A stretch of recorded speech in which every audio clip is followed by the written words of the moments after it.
All right, we're going to start recording. Right. Hello, everyone. Thank you so much for joining us here at the Immigrant and Refugee Affairs Forum that we hold and convene on a monthly basis, first Tuesdays of the month. My name is Anissa Hajimomen. I'm the Assistant Commissioner for Immigrant and Refugee Affairs. Today, we are covering various topics. Um, and I'd like you to share your information, contact information, name, organization title, and your email address or phone number in the chat for networking purposes. Um, and then let's see here. So today, our first guest is Deeds Director Maureen Ramirez, who led the Office of Economic Opportunities, but now is leading the Public Engagement Office. And I know some of you had reached out and asked about the community calls that Maureen had engaged and held once a week. We stopped for a while, but of course we're gonna resume it in the future. So I wanted to take this moment to welcome Maureen and talk about the Office of Public Engagement. Maureen, welcome. Welcome. Oh, thank you, Anissa. Hi, everybody. Like Anissa said, I'm Maureen Ramirez, and we have maybe 15 minutes or so here at the beginning of the meeting. I can talk with you about the new Office of Public Engagement. So I'm gonna put, see if I can put it in the chat.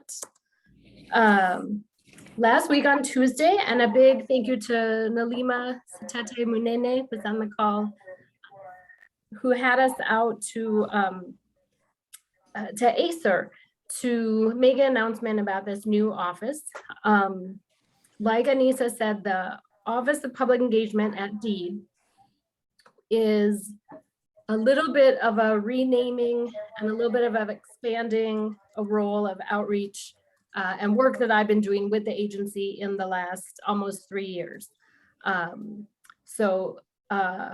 I got hired in November of 2019, and it was Deputy Commissioner Hamza Warfa. And at that time, my role was Director for the Office of Economic Opportunity. And at the time, the plan for that office was to do a lot of community relations, a lot of outreach, and to really talk about workforce and workforce disparities. And I was doing that and starting to do that right when the pandemic hit. Then shortly after the pandemic hit, that was like the spring, and I think that summer was the summer that Deputy Commissioner Haji Moomin joined our office, and we were able to do some coordinated work and collaborative work to continue helping the agency do the kind of outreach engagement. Of course, during the pandemic, we spent a lot of time, I spent a lot of time on unemployment insurance and on small business relief grants. Some work after the civil unrest and working with those businesses and cleaning up. And then like Anissa said, we had launched community calls. In the very beginning, we did them 3 times a week, just as all the information was new. And we were also talking about industry shutdowns and just sort of all those rules about the pandemic. I think since January, we haven't been hosting them and trying to get our feet back under us, and certainly hope to, at least by the fall, restart once a week where we would host a call, probably do it on Zoom or something like that. That's just sort of the recent or topical information that we have. So our Office of Public Engagement is really trying to better connect with all communities across the state on the programs and services that DEED has. So one strategy for that is restarting our community calls, which I don't have a firm date for, but I know that we will get to do it. Another strategy will be, we've been attending community festivals and celebrations this summer. Just on the last weekend, I was at the Hmong International Freedom Festival in St. Paul, and also Somali Independence Day in Minneapolis. We did some Juneteenth celebrations. We have a couple other coming up. And if you have community celebrations or community festivals where you have vendors or booths or think that might be a good place for us to meet people, I would be interested in knowing more about that. And then really just some continuing this sort of targeted conversations and roundtables, sorts of things that, again, Anissa has been doing some of this work, Kirk Croshoe does some of this work, and I'm doing some of this work to help so that we're understanding community needs as DEED puts together its legislative or policy proposals, or just even so we better understand how our programs and services are working. And then folks might remember last summer and last fall, we had workforce development grants, right? So the money from the state that goes out to workforce development providers who then provide the training to help people to get trained to get into new jobs. We invited community members to be part of that review process. I would guess that probably some folks on here were part of that review process where we are trying to open up our grant making, make it more transparent, make it more participatory, and just have more folks who can help us make those decisions about what community services are needed and review grants with us. So we did that in workforce development last year. That was some work that our office led. We, in the end, had about 75 different people who came in and were part of reviews. And that meant that as our workforce grants went out, about 50% of the people who did the reviews on those grants came from outside of DEED. And about 50% were inside of DEED or inside of state government. And so we just really believe in that to bring more people into the grant making and decision making process. So we will continue that. The next time there's a large round of grants for us to do this year, as you know, there wasn't funding passed through the legislature, so we didn't have a summer round of grant making. So we're not doing a recruitment cycle right now, but you'll see us do that hopefully for next summer after the winter's legislative session. So those are really some strategies and priorities for our office, the participation in our grant making, festivals and some visibility this summer, and then some targeted kind of meetings and outreach where we're asking community for their input and their ideas and helping bring that into the agency. So we're going to get a little bit bigger. We kind of reorganized a few of the roles inside of DEED to be this renamed Office of Public Engagement. So Kirk Croshoe is our American Indian Tribal Liaison. So his job is to work directly with American Indian tribes and to help all of DEED's senior leaders to do that consultation work.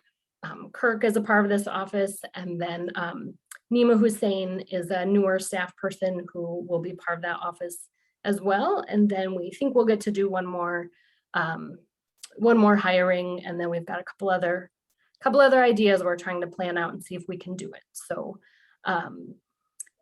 some of the work is work that we've already started, and we're just going to keep doing it and hope we can do it a little bit more. So that's my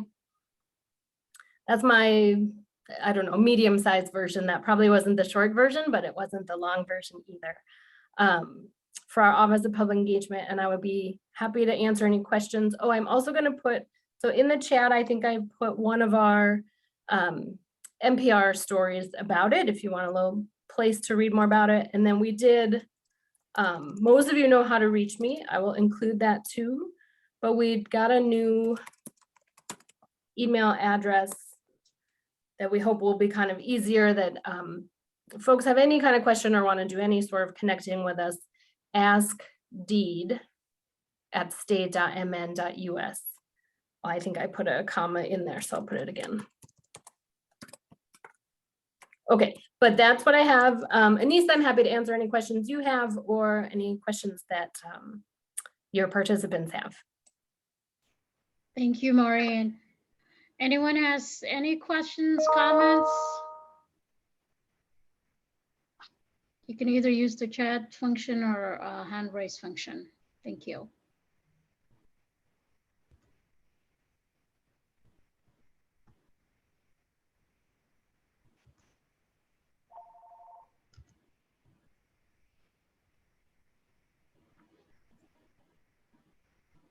Maureen had shared her contact information. Thank you, Maureen.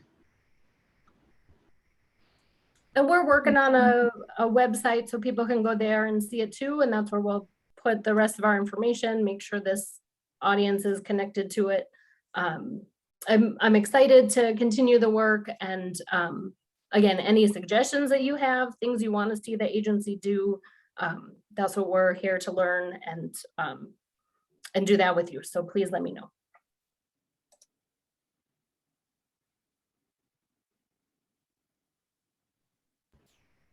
Thank you so much, Maureen. Looks like there are no questions, but definitely if you have, oh, I see Girma Hassan, his hand is up. Go ahead, Girma. Hello, thank you so much, and I really appreciate it. I'm Maureen, and you describe really well and what you're doing for the community, and always in a big community like ours here in Minnesota, there are always diversities in diversity. How would you prepare to identify or reach out, all these diversity, all diversities in the state of Minnesota? Is there any research that you have been done, or is there any ways that we can help? Well, you can certainly help if you've got a group of folks that you would like us to talk to, or like me in my office to come and talk to. I'm happy to do that. I think Anissa's office had done some research on language groups and like most popular languages, and we're able to continue using that information for like language access needs. Generally, otherwise, I will say that going off of what the governor's office, the way the governor's office has organized some of their sort of regular standing meetings with different communities. So I know they have an African-American community, they have a African diaspora community. I know there've been conversations about hosting one maybe for West Africans and maybe for East Africans and Latinx community and Asian Pacific Islander community, but also specifically the Hmong community. So I'm really open to helping people find the like group size and even group identity that's gonna work out for them, or that they feel like will help them get their questions answered and heard. Mostly what I would say is examples from some of the invitation lists and some of the work that the governor's office has been doing as well to just maintain community leader lists and make sure folks are getting invited to things. So I'm open to that and happy to listen.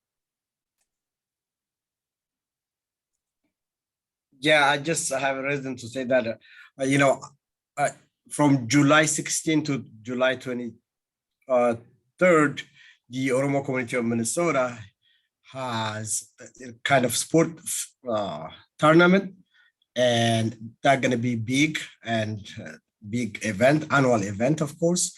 And if you guys want to, contact the leadership of the organizing committee, and I'm one of, I assist them too, but there are leadership out there. So I would like to welcome you to the team, and maybe tabling and do what you can do. Thank you so much. That sounds great. I had a ton of fun watching soccer or football, I should say, at the Hmong International Freedom Festival, because that's what that is too, right? A big festival. So yes, please, my contact information is right there. I'm happy to work out schedules and see where we can be. Thank you so much, Maureen. Thank you, Girma. And Girma, for your event, I appreciate it if you can share the flyers or any other information for us to circulate through the community. And somebody is asking you where you're, looks like it's Warsame Sherwa, asking you where you're hosting the event. If you want to take a moment before we move on to share that information. If not, you could feel free to share it in the chat box. Yeah, it's going to be in west side of the city, Osseo High School, near Maple Grove. That we're going to be. Okay. Thank you. If you want to send the flyer, we'll include it and when we're sending the information to the community so they can circulate it. Thank you. Maureen, thank you so much for joining us.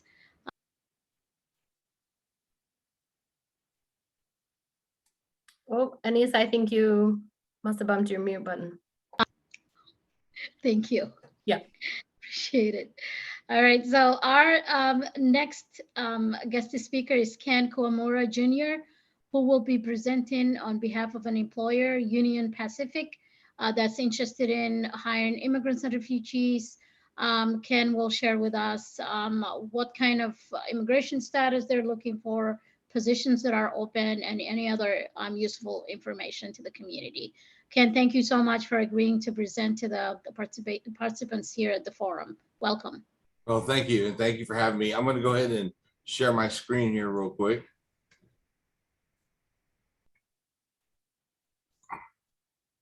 And just let me know when you can see it. Yes, I can. Thank you. All right. So again, my name is Ken Kimura. I'm with Union Pacific Railroad. I've been in the talent acquisition side for 17 years.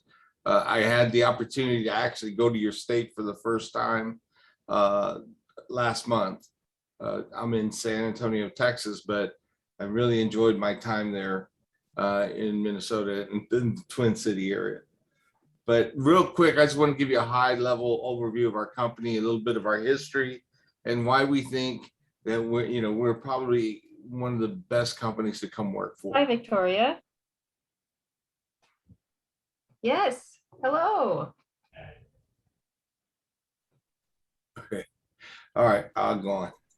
So, obviously, we started way back. Abraham Lincoln was actually our founder, and his vision was to connect the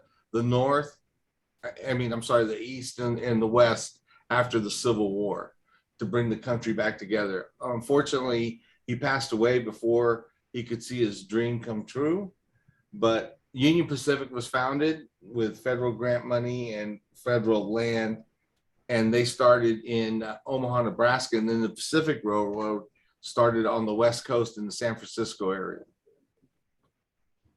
And so what they did was they built tracks across, let me catch up here. They built tracks across to finally meet in what we call that purgatory point in the middle. This signified the joining of the nation and created all kinds of history. You got to remember when we first started building along these mountains, there wasn't a lot of tools. There was no towns or cities, and what people don't realize that these towns and cities that exist today was because of the railroad going through there. They started sprouting up. So again, this is just a picture of us laying track through the middle of nowhere. And then this is the famous picture that everybody always sees, right? It's usually a cartoon or something, but this really did happen where they met in the middle and joined. A lot of people don't think that the railroad is a dying industry. They think that, there's not a lot of technology, which is just the opposite. Technology is a big part of what we do, and you'll see some of the opportunities that we have. Obviously our carbon footprint is also very important to us. How we, interact with our communities and some of the diesel that we use and some of, the emissions that we let out. We're very conscious of our carbon footprint.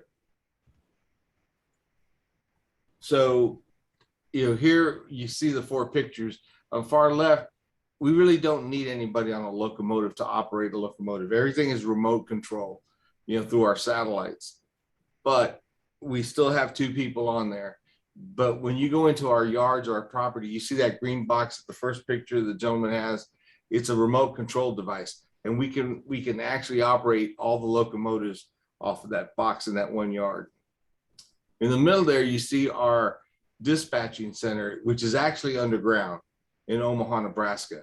It's under bunkers just for security. It's high security. You can't get in there, but we have lots of opportunities in there. And then on the left there, on the third picture, you have a gentleman sitting there. That's our fiber optics and our cellular, we have the largest privately owned telephone company because of all the fiber optics. And you see there the miles of fiber optics we have. And then also we have cameras, security, all other kinds of technology jobs that we look for.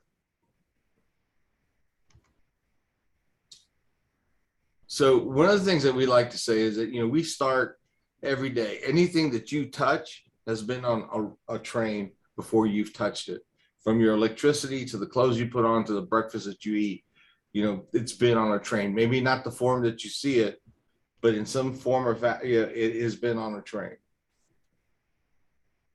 So just to give you a high overview of what we do, these are 2020 facts, you know, what our operating revenue, and if you think about 2020, you know, economy was slow, things were slow, but we were still generating about 19.5 billion. We operate in 23 states. We have about 32,000 employees and about 10,000 customers that we service.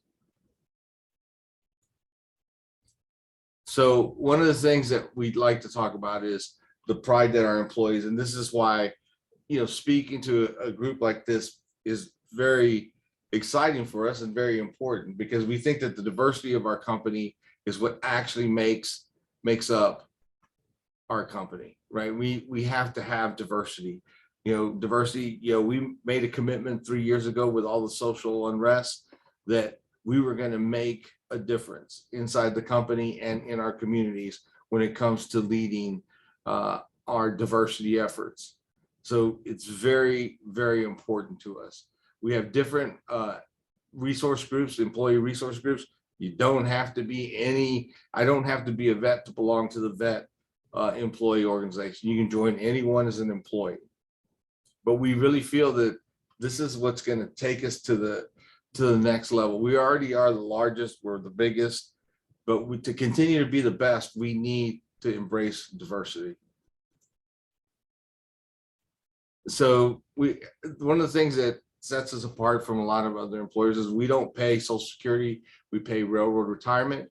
We have educational assistance from day one. If you want to go to school, you know, we'll pay for you to get a college degree if you don't have one.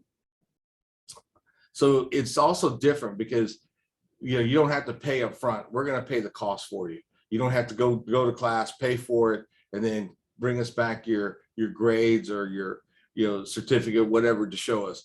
We'll pay for your school up front. Employee stock plans, you can buy, you know, stock every payday.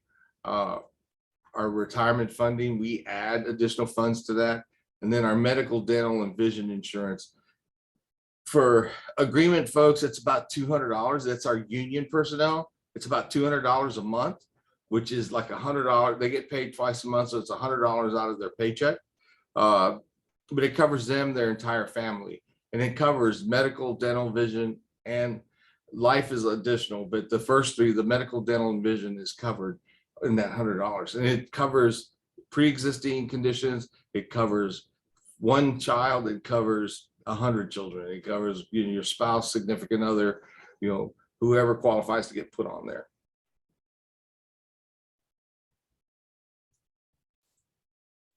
So here's some of the jobs, and this is some of the things that I wanted to talk about. There in your area, we're looking for the operating, that first bullet, transportation. Those are the folks that, you know, operate the locomotives. It's an 8-week training period that we pay for. And, you know, they're considered full-time employees. Our mechanical department is looking for service entry-level operators. These are people coming in the first level of our mechanical department, which would progress to an apprenticeship that would progress to a full-fledged diesel electrician, diesel mechanic. And then our engineering would be our CDL drivers, our construction workers, our heavy diesel mechanic workers that would be going into our engineering. And now the network planning and the train dispatching would be back in Omaha, but we are also looking for those. And then we have these other departments. Like we said, we got 13 different departments. There's jobs and opportunities in every one of these departments. Just depends on where you want to live. Okay. So,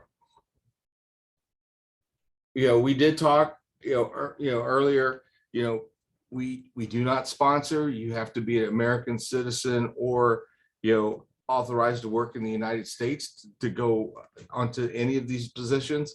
And it's not our policy, it's the federal government policy. It's because of the federal contracts that we have and the federal installations and entities that we go into, they require us to have those requirements on these positions.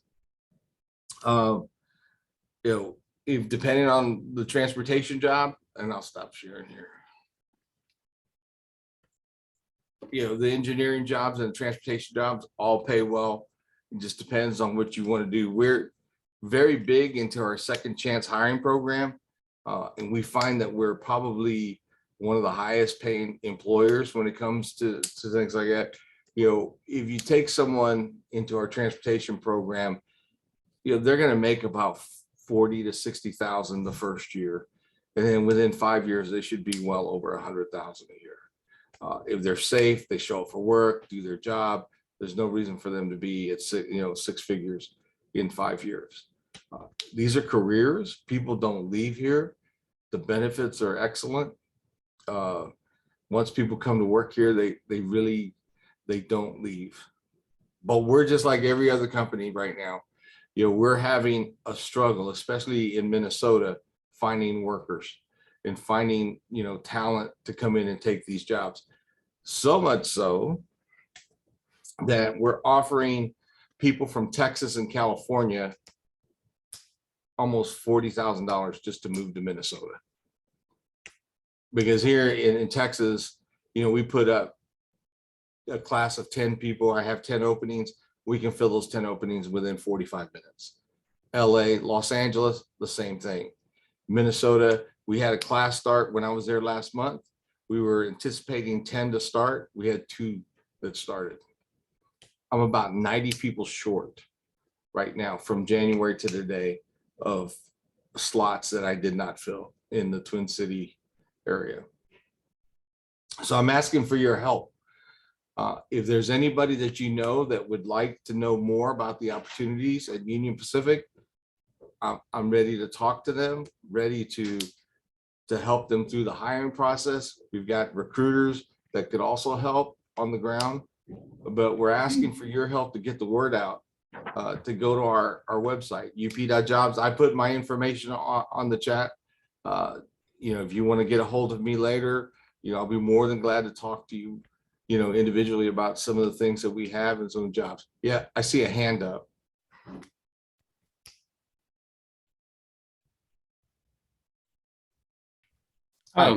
Thank you so much for the information. My name is Sahil, and I'm a community liaison working with Afghan community. Even with the community, right now there's a lot of our community members who are looking for the jobs. One of the issues that we do have is about transportation, and then another issue we have just like English proficiency. The training you guys provide, like what is the possibility for people, like just say non-English speaker clients, or anybody that work, you say they have to go to the trainings and classes, so is there English proficiency is required to work, or is something you guys can work with? No, unfortunately, English proficiency is required. They've got to read at least at the 8th grade level. As they go through the hiring process, part of the application process is taking an 8th grade reading test. They've got to be able to read paragraphs and take information out of there to answer some questions. And it's not us, it's the federal government. It's a safety aspect. If something happens and they've got to get on the radio, they've got to be able to speak to the people back in dispatching and communicate with whoever they need to reach. So 8th grade level proficiency is basic, right? But they also have to be able to read. Then all of the training is going to be in English. Down here in Texas, we have the issue, especially along the border, individuals that are not fluent in English. Spanish is their first language, And sometimes they do well, and then sometimes they struggle. It just depends. But yeah, that's one of the issues, is the curriculum is all in English, the training is all in English, and the testing material is all in English. Right. Thank you. Mhm. You had a first part to the question about transportation. So yeah, like these are new Afghan, evacuees who came here about about 10 months ago now. So some of them they're still struggling to get the license, and we have a little bit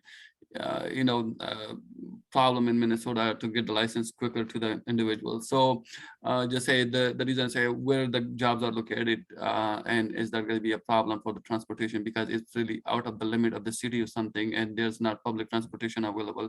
That will be a problem for the individual, especially in our community right now. That's an excellent question. That's why I asked about it. So if you look at all our locations, all the starting points are going to be close to public transportation. Okay. But you do need to have a driver's license in order to get a locomotive driver's license. Okay. And I'll be honest with you, I didn't know that until this year. Okay. That's pretty bad. Don't tell my boss that though. Okay. Okay, thank you so much. But we do that for a reason. We actually put our yard, well, no, our yards have been there for a while, but we asked that there be some kind of public transportation, bus stop, whatever, close to where people go to work. Okay. Ken, this is Lisa Perez with Prosperity Ready, and I'm so excited to see you here today. I apologize, our organization missed the meet and greet that you held Mhm. a couple weeks ago. So I would just love to connect with you offline Sure. and share information. We've got 2 job seeker programs that we run. One is going to start on July 16th for Afghan evacuees who speak some to fluent English. The other one we're running right now, we're over halfway through. It's for degreed immigrant professionals. So they are all fluent, read, write English. I actually have 3 or 4 engineers in this current cohort. And they are 16 participants from 8 different countries. And they're all they're all work authorized, highly educated, highly motivated. So would love to connect with you, and maybe you and I can do a Zoom session and just talk a little bit more about our programs and your organization. Right. And we're also trying to put another meet and greet later on this month. So hope you can make that one. But yeah, I've got my information. If you need it again, I can put it back in there again. But yeah, I'd love to talk to you. We've got plenty of opportunities, especially for the degreed side, on the non-agreement side, the management side, our side of the field. You know. Awesome. I'll send you an email. All right, sounds good. Thank you. Mhm.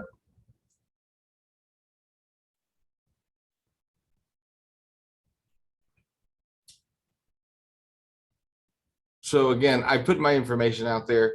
If there's any questions that come up after I get off or whatever, just please feel free to reach out to me. I know I went very fast and I went high level, and not going, but if there's any of those jobs that you're specifically interested in or kind of want to know a little bit more, I'll be more than glad to talk to you. That is, we need some help in Minnesota.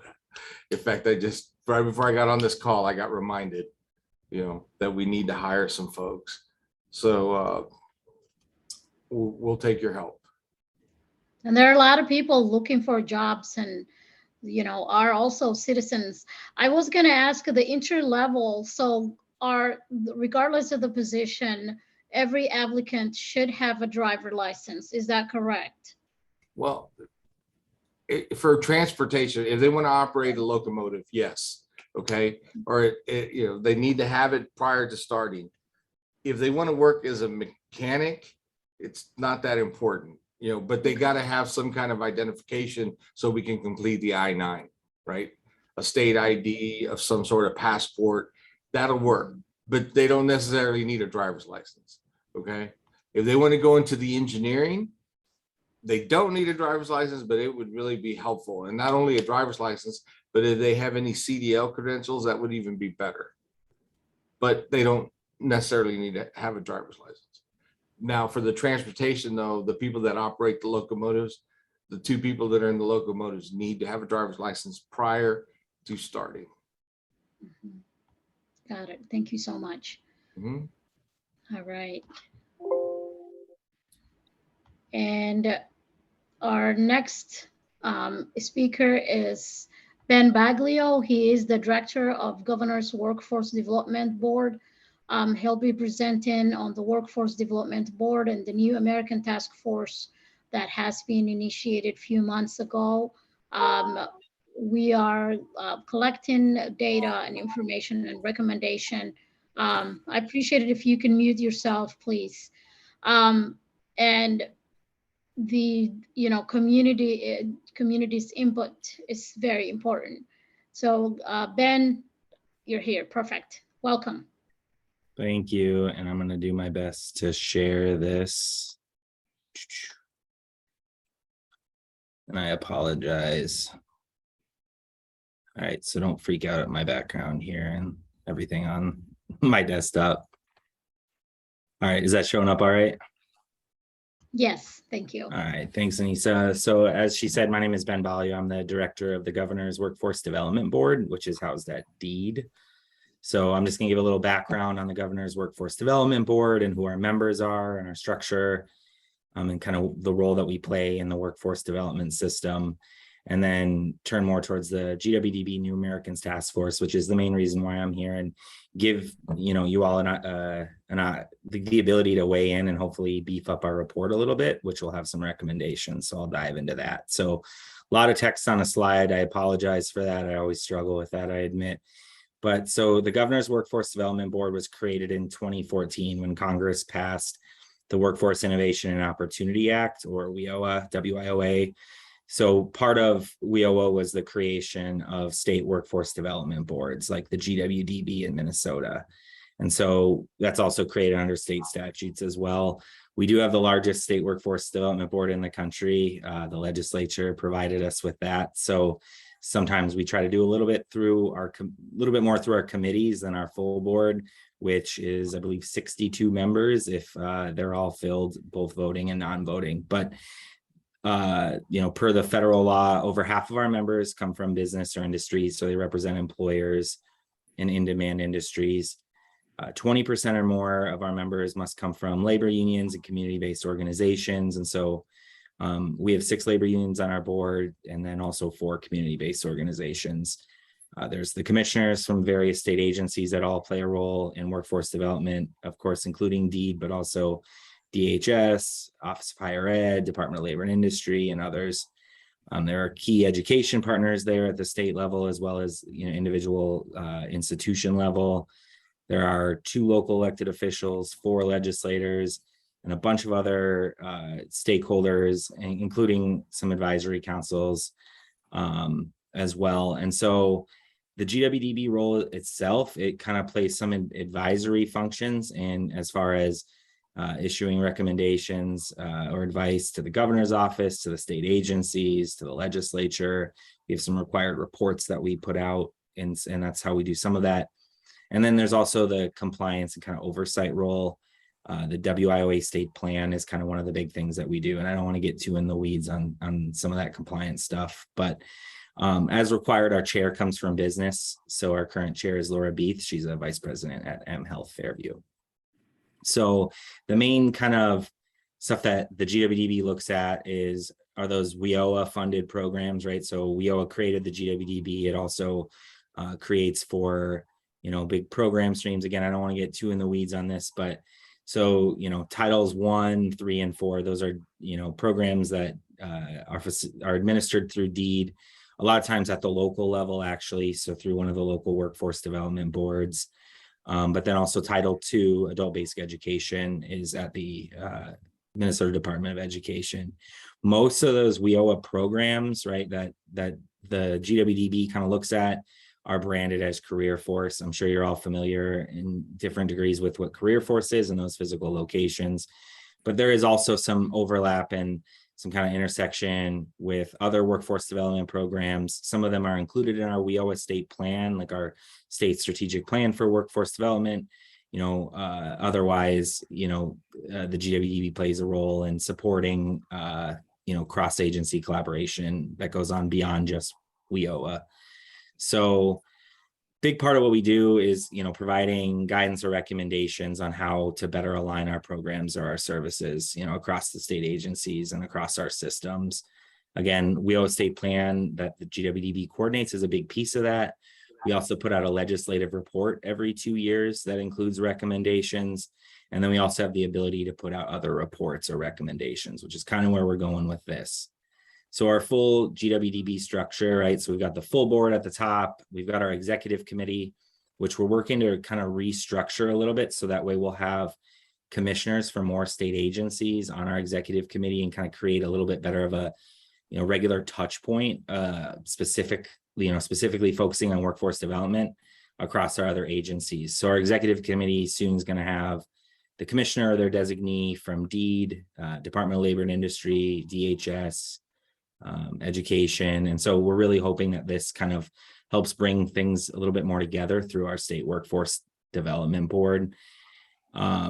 One of the things I really wanted to point out was this New Americans Task Force. So through our Racial Equity Committee in January, we launched our New Americans Task Force, which is being chaired by our Racial Equity Committee chair as well. And so really the point behind this is, as you all are very aware, I don't think that these top 3 bullets, sort of the background, I think you're all aware, right? Equity and disparities issues exist, kind of everywhere, sometimes perpetuated by our systems and our programs, and, often disproportionately impacting immigrants, refugees, and other new Americans. And obviously there's also broader workforce and industry issues. Employers are, left and right in just about every industry, kind of struggling to find, exactly the right skill sets, and talent pools. And so our systems are set up to try to serve those employers, but also serve those communities. And so really overall, this is the purpose in establishing our New Americans Task Force is just identifying, the areas where we need more alignment and coordination across our state agencies and programs to better meet the needs of the communities and also employers who are struggling to find the right workers. And so really that brings us to our goals for our task force, which, our chair convened, really just leveraging, the convening power of the GWDB and our role as our state workforce development board to identify those issues, get those out in a formal report, and also just identify those opportunities or strategies in other states that could be replicated here in Minnesota that we aren't currently doing. And given our existing infrastructure, like what can we do to better serve new Americans and, make those career pathways to a family sustaining wage more attainable for more people. And so the main deliverable from our task force is going to be a report that includes guidance and some actionable recommendations for the state agencies and the legislature to consider. And so once that report is produced, we'll be reviewing that with our executive committee of the GWDB, which again will include those different state agency commissioners, as well as folks from outside of state government. So it should be a good audience. And so this is, who's a member of our task force. Obviously there's that balance of making sure that we get representation from as many folks as possible at the table, but also making sure it's a manageable size. And so these are the folks that have been, participating as full members or have been offering their support, based on the role that they play within the state agency that they're with. So really a timeline of our work, right? Nisa mentioned we first convened in January, and we've been convening throughout this year, also having, different discussions, and Anissa has been a great partner in that and just talking with stakeholders and community orgs. And, a big part of those convenings has been, inventorying what we have here in Minnesota as far as programs, services, and, within our different systems, reviewing reports and data information and, best practices from other states. And so right now we're in the process of actually developing the report. So taking what has come out of our convenings, and taking, what we know from other states that's been shared and actually compiling that into a written report. It probably won't be super lengthy, but will include a list of recommendations that will be, presenting to the state agency leaders and ultimately putting into the report that we publish. And so, really in July, this is kind of that final month where we're trying to, invite others to give us some input. And so I'll have in just a second a way that you all can do that. But then again, late this summer, early this fall, making sure that we're getting some of that buy-in and making sure that different state agency leaders are aware of some of the recommendations and the issues that are being highlighted, within the systems that they oversee as state agency leaders. And then this fall, getting that report published and disseminated. So we have pulled together a form online that we were originally using to kind of give members of our task force another way to just solicit their, recommendations, to give them to us beyond just, sharing their thoughts in our convenings. And so, and I can put this in the chat as well, but, I invite all of you, I imagine you're on this meeting. This is of concern to all of you and these issues and these disconnects that we do see. I invite you all to check out that form. There's a multiple choice question in there where it pretty much lists out the different issues or recommendations that have kind of already come up in our convenings, and you can kind of indicate your support for those things. Otherwise, share your own recommendations as well. And so what we'll be doing is once, that form closes at the end of this month, the GWDB team will be going through all those, compiling them, kind of merging as it makes sense, and then coming up with that final list that when we convene the New Americans Task Force members again in August, to really have something for them to review and really giving you all the opportunity to help us build that list of recommendations. And so, we can queue that up if anyone has ideas to share now in this venue, if that makes sense, on things that you want us to consider. I'll be taking notes if you have those ideas, and otherwise, like I said, I'll share that link in the chat, and, on your own time, sometime this month, if you're able to, provide your recommendations or get this out to other folks who would have ideas that we should be considering, we'd be happy to take a look at any of those. So I think that's kind of all I have for you, but I hope that was informative and hopefully gets us going somewhere where we can collaborate a bit. And I just put that in the chat too, so that form where you can submit those ideas is embedded in there. And again, it's in the PowerPoint that I think Anissa will share with all of you as well.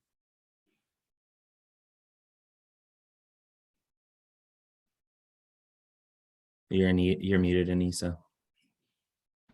Oh, I'm on mute, sorry. Thank you, Ben. So if anyone has any questions or any comments, please feel free to share that. Otherwise, you can utilize the link. Your input is very important, and you could definitely, as Ben is sharing his contact information, feel free to email him and follow up if you have any questions or comments. But your input is very important. The recommendations that we are creating for the governor's office, for state leaders, legislators, it's something that they need to know. There are a lot of barriers that the immigrants and refugees are facing, so it's important that we highlight that, but also find a way to strategize and utilize the existing 16 workforce development boards that in our state for helping us connect with employers and job seekers. So we'll pause for a moment for questions or comments before we move on. Ben, I appreciate your help.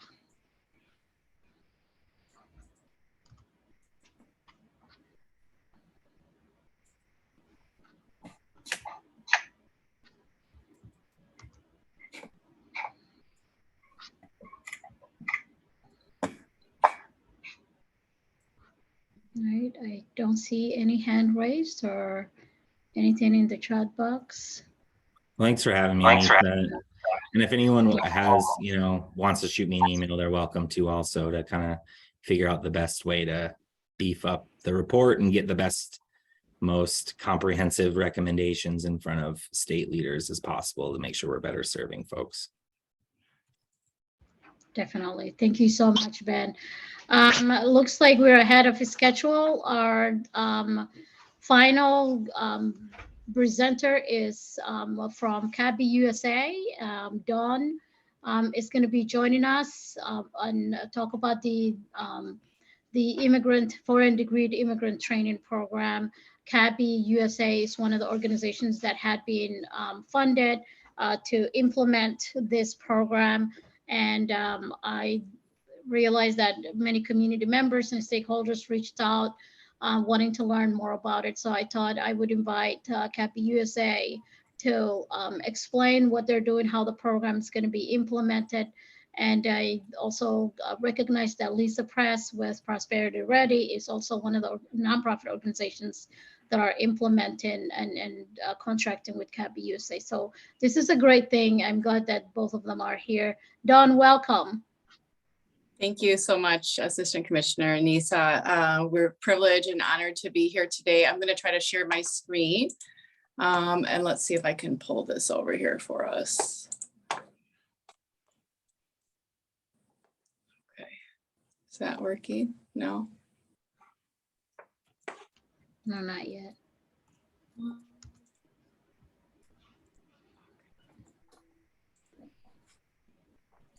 There we go. You can see the screen. Is that Great. working? Thank you. Yeah. Oh, awesome. Thank you again. Yes, I'd love to share a little bit about this new program, and thank you so much to DEED for launching this great opportunity, selecting CABI and Prosperity Ready as partners in this great program. Thank you, Lisa, for being here today. So what I'm going to do is kind of just go over a little bit an overview of the program, and happy to take any questions here at the end. Also, Brendan Reardon is on our call here today, and he is our new Career Pathways Assistant Manager. He'll be taking down any questions, and we'll be following up with anybody afterwards for any additional questions. Thanks, Don. Hi, everyone. Awesome. Thanks, Brendan. All right. Just a little quick background about CABI for anyone on the call who may not be as familiar with us. CABI's been around since 1982. We're coming up on our 40th anniversary this year, so we're very excited about that.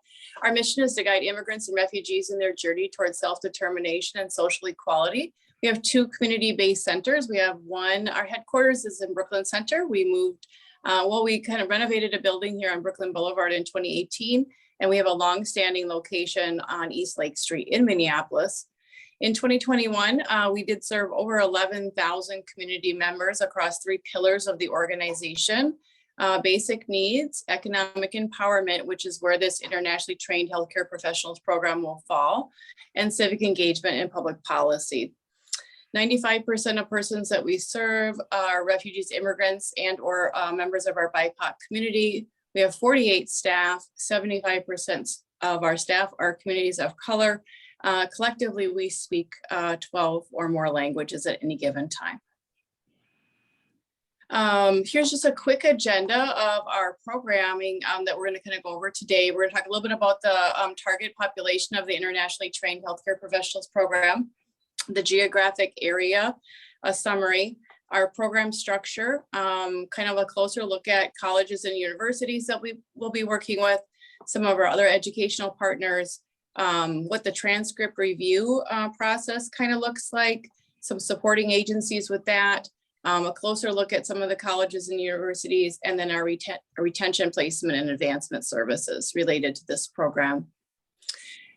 All right, so, and just to recap, this is a brand new program, I believe brand new with DEED, also then brand new with CABI. So we're super excited to be launching this. Our target population is internationally trained healthcare professionals of at least 18 years of age or older, have been licensed for the same or similar work in their country of origin, are seeking to re-enter the healthcare workforce requiring a post-secondary degree, diploma or certificate for licensure, and obtain similar work in Minnesota. This could include people who are already enrolled in college or enrolling now this fall, or people who would like help with planning and the process for getting enrolled into college. All right, so the geographic area that we'll be serving is Minnesota statewide. We will have an emphasis on Hennepin and Ramsey counties just because of the geographic location of our organization.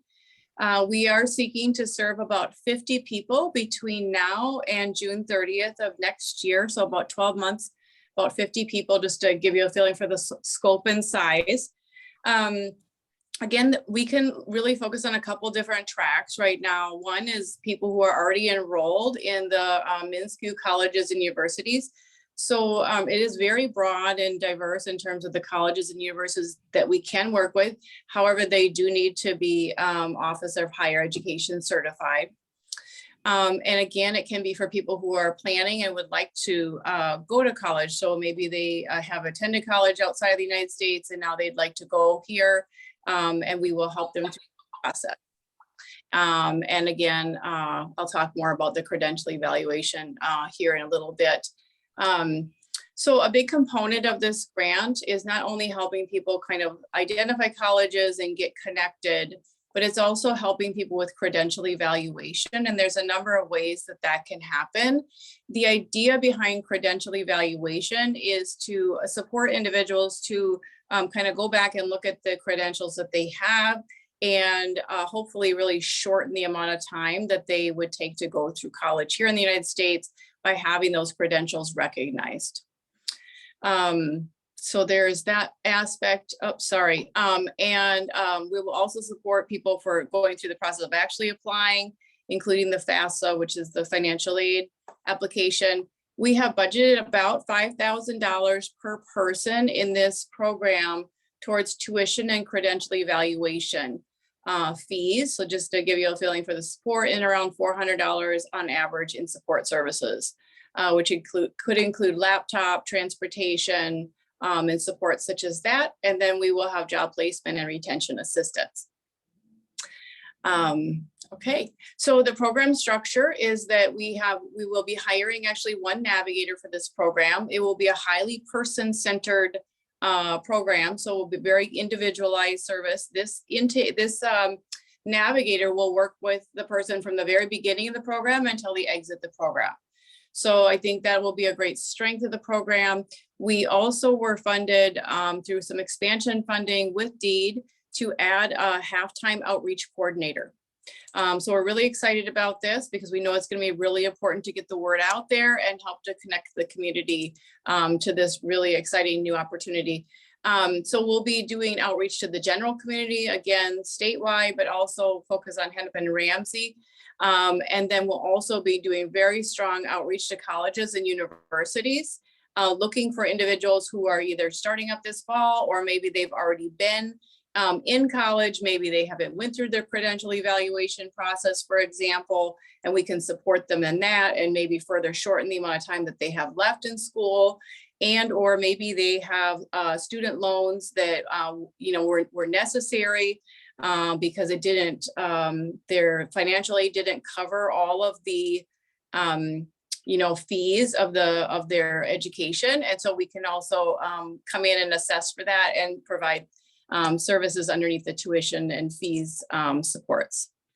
And we have a manager, and I should have mentioned this today, Mohammed Argib is our manager of the program. Unfortunately, he is out ill today. Otherwise, he was going to be co-presenting with us, and he would have loved to be here for that. College, universities, and credentials. So the really exciting piece with this grant is it's extremely broad. It can really be any healthcare diploma, certificate, and or license. It does not include nursing assistant, but it includes most of the healthcare kind of diploma, certificates, and licenses that are beyond that. So I definitely don't have them all listed here, but these are just some of the higher demand kind of programming. So registered nurse, licensed practical nurse, medical assistant, nurse practitioner, I don't know if I can say that. Brandon, maybe you can say that. I'm going to leave that one alone. Family medicine physicians, alcohol and drug counseling, health unit coordinator, physician assistant. So it's really broad. And that's why I mentioned earlier that it's going to be highly person-centered. It's really about, what did the person have training in their home country, and then looking for similar work here in the United States. We will be working closely with colleges, across the state, but we will be starting off with really working with maybe a handful of colleges more directly. Metropolitan State University, Hennepin Technical College, Anoka Ramsey, Century College, Minneapolis Community and Technical College. Some of these organizations we already have partnerships with through other programming. Others we know are a ways down the road in this credential evaluation process as a college. So we're excited to work with new partners as well. We also will be partnering very closely with the Minnesota State Colleges and Universities C-Plan department, and I'll talk about that, I think, in the next slide. And Lisa, I have a slide here a little bit later on, and if you could maybe cover that, I would greatly appreciate that. We are honored to work with Lisa at Prosperity Ready and the great work that they're doing in really having a very high level work readiness program for professionals and focusing on the immigrant and refugee community. So we're honored to partner and can't wait to get started. As I mentioned, one of the really neat aspects of this program is helping people through the transcript review process. And there are organizations that specifically do that. And then there are those who support, and then there are the colleges and universities who also do work in that area. So for example, there's the World Education Services, or WES, you may have heard of them. I believe they started off in Canada and are now very broad, doing a lot of work in the United States as well. They will help individuals go through the credential evaluation process. They work with a really wide network of colleges across the United States. They don't work with all, I've learned, but a broad network, and they can go through that process. It requires a referral agency to connect for some programs, not all. Sometimes people can go directly through. There are some fees associated that CAPI will be utilizing, that $5,000 tuition fees, if there's any fees to help offset any of those costs. And CAPI will also be signing up with WES as a provider. So we'll be able to work very closely and kind of walk people through that process. A similar organization is the Education Credential Evaluators. Their purpose is to help to, go through the credential evaluation process and help people to get credit for the work and the education that they already have had. Locally, here in Minnesota, we have been connected with the Minnesota State College and University Central Office. They have a C-Plan credit for prior learning assessment network. And I'll talk a little bit more about them here in a moment. And then as well, colleges and universities also have their own process where they can support individuals through credit for prior learning. So I'll talk a little bit more in-depthly about that as well. So I mentioned the MnSCU Workforce Development Unit and Credit for Prior Learning Assessment Network, the C-Plan. So they offer training resources and technical assistance in the development for credit for prior learning assessment options. So what they do is they support other colleges and universities across the state to develop their programming, provide guidance to participating campuses in the credit for prior learning. They also have a navigator who can assist staff, and who CAPI will be learning greatly from this organization as a whole in this process, but also to facilitate the development of supports to remove obstacles for people directly to go through the process.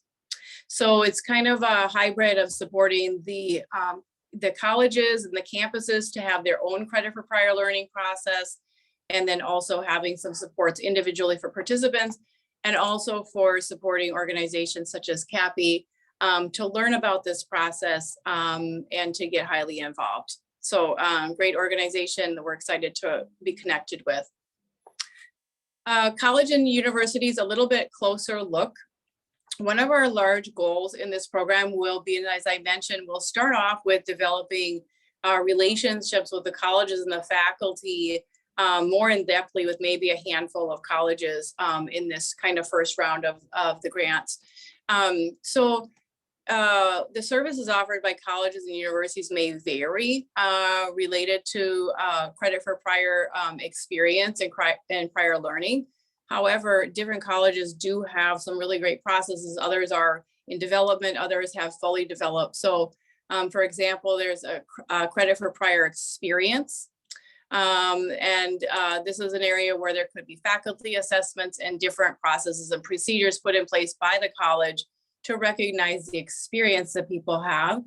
A test out for credit for prior learning, which could include, for example, a final exam, projects, and those types of methods that are put in place by the college or the university, and certainly credential and certification transfers.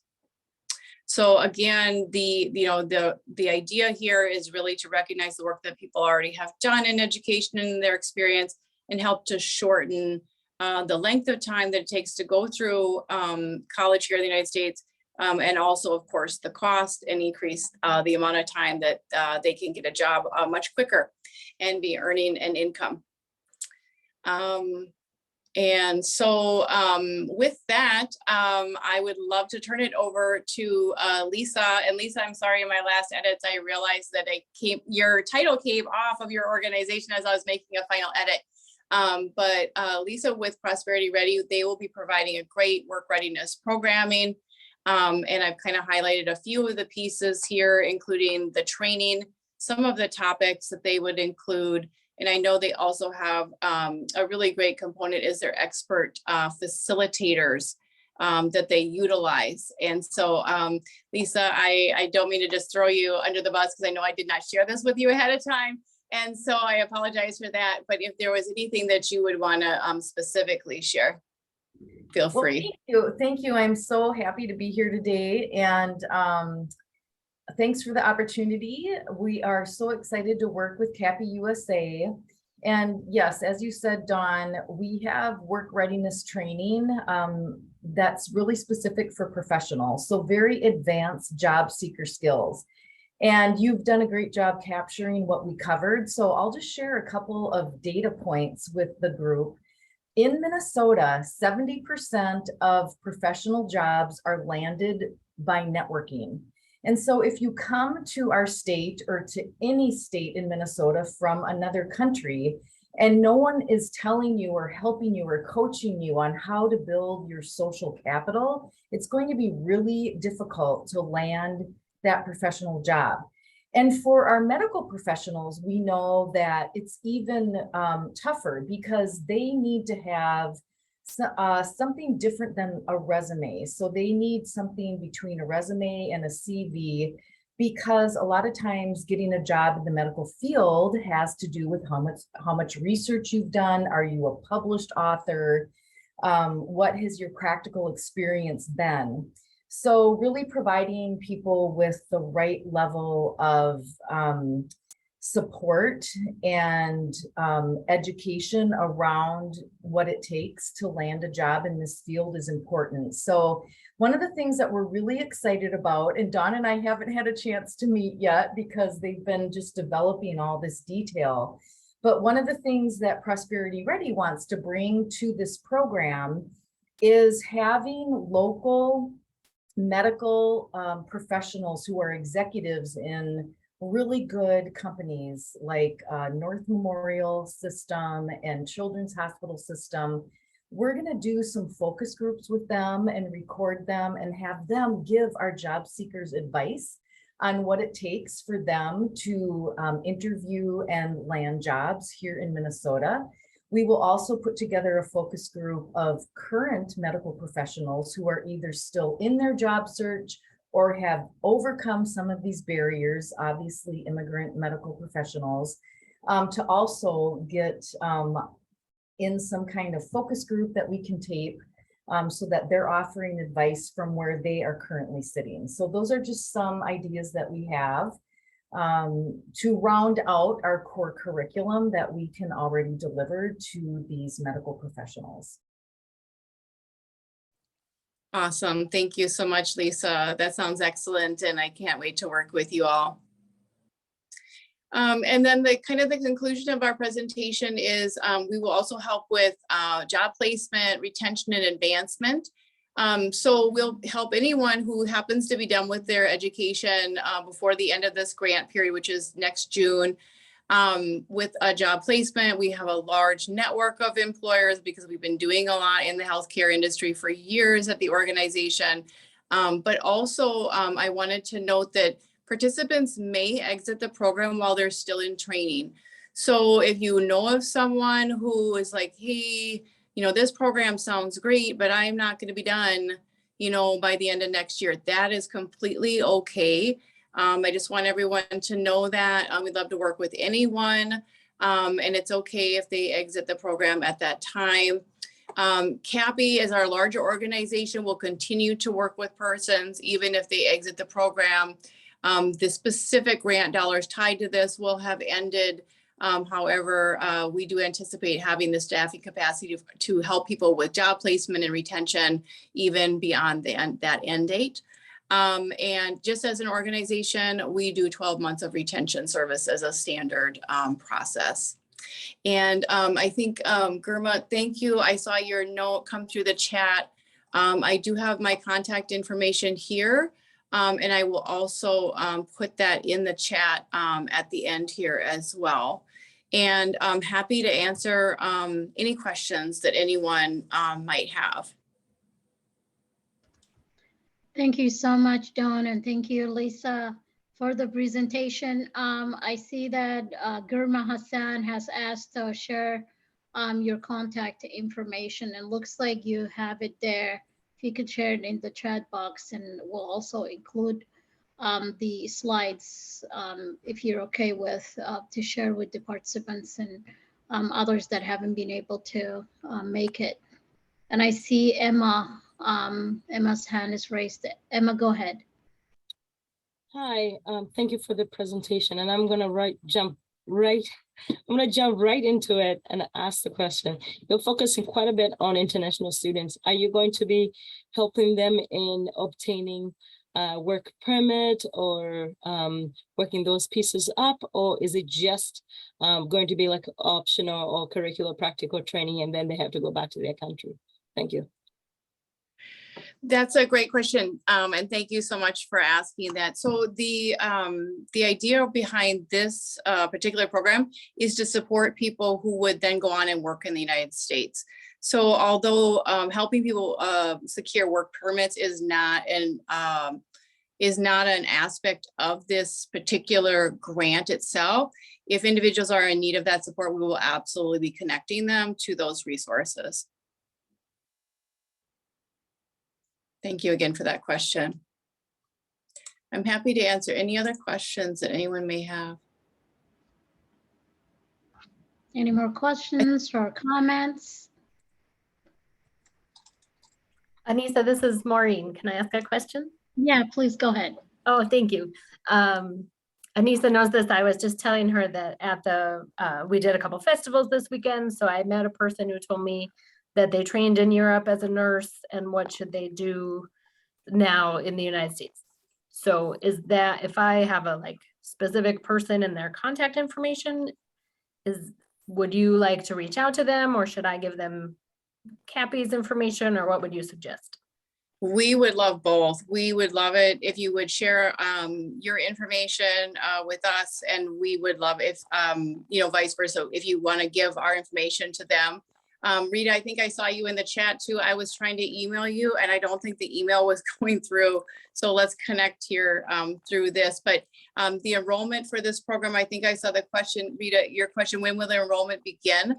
We are posting for a position for this program and hiring a navigator. So we expect to be on our feet within 2 months.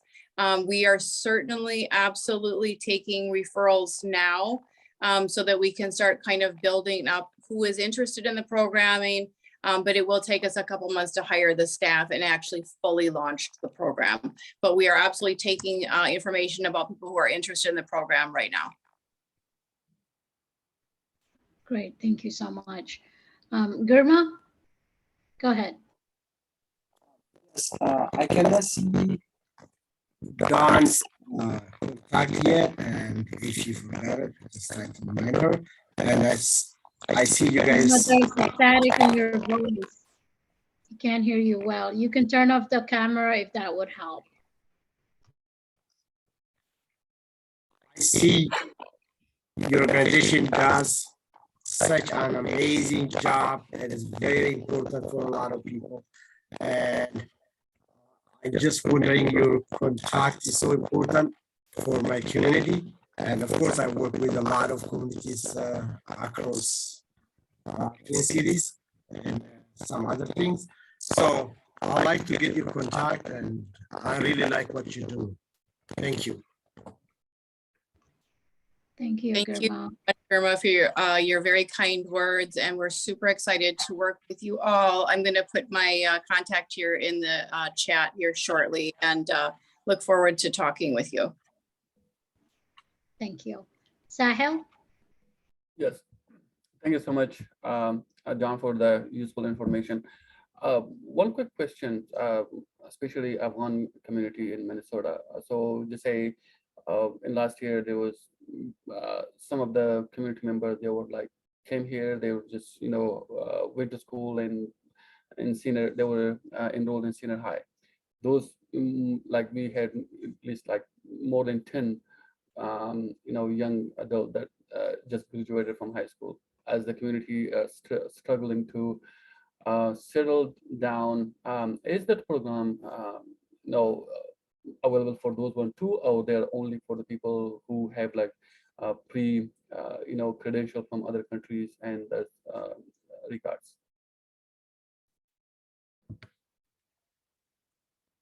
Yes, thank you so much. That's a great question. This particular program is for individuals who were licensed in the healthcare industry in their country of origin. However, CAPI does have a whole host of programs that we may be able to serve individuals. So I encourage you to reach out to us. For example, we have a Southeast Asian Economic Grant with DEED. We can provide very individualized services through that. Job placement services, also training, an African community grant as well. It's a broader base, more individualized, and around job placement and training services. We have job placement services for anyone in the community looking for a job as well, and a host of other training programs in addition. So we'd love to work with anyone. Thank you. Thank you so much. Thank you so much, Don. And by the way, Sahil is our newest community liaison at DEED that recently joined us, and he's helping us engage with the Afghan community as well as other immigrant and refugee communities. Any other comments or questions? We'll give a minute.